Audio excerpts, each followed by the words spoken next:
Ассалаумағалейкум, Нұреке, қалайсыз, жақсысыз ба, аман есенсіз ба, не істеп жатыр? Жақсы, жақсы, аманшылық, өзің. Ой, не деген зуылдап сөйлеп қалғансың, не?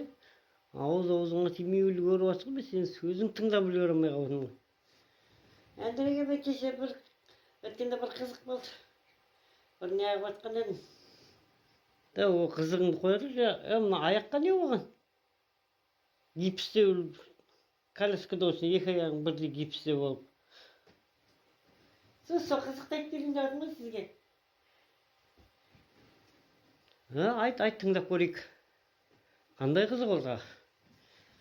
Мына страховой деген бар екен ғой, страховой агентствоға тіркелсең, өзіңе бір бәле болып қалса, машинеңе бір бәле болып қалса, сол жерге тіркеліп қойсаң, страховойдан сізге ақша бөліп береді деген несі шықты.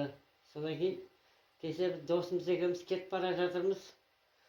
Жолда сөйтіп бір бала бір аяқ гипсте машина жүргізіп барады, бір аяғымен скорості да, газды да, цеплениені да басып. Сөйтіп, бауырым, не болды деп сұрасақ, сөйтсек анау әйелі күнде шубаферді қоймаған екен. Сөйтсе бұл страховой агентствоға тіркелгені бар екен. Сөйтіп бұл өз-өзінің аяғын сындырып, сөйтіп әйеліне шуба әкетті. Сөйтіп сол бір аяқпен жүр екен, сөйтіп енді бақа жазылғанша. Сөйтіп не қыпты ары қарай? Оның саған не қатысы бар? Енді тыңдасаңшы аяғына шейін. Сөйтіп біз досымыз екеумізге, бізде әйелімізге бір шуба әперсек дедік. Досым ана үйімді бітіріп алсам, сол ақша болмайды деп ойланып, давай дедік, бізде страховойға барып тіркелейік дедік. Страховой агентствоға барып тіркелдік. Сөйтіп досымыз екеуміз бірін-бірімізді машинамызға қағайық дедік. Сөйтіп ақшаны не аламыз дедік. Сөйтіп бірінші досым мені қақты. Екі аяғым бірдейсінде. Сөйтіп досым өзінің қорасына секіріп, аяғын сындырды.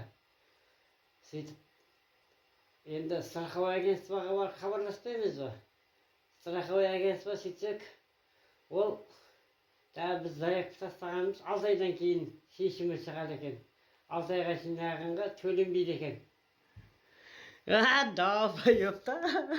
Сөйтіп тиынсыз аяқсыз қалдық деңдер. Давай өпті.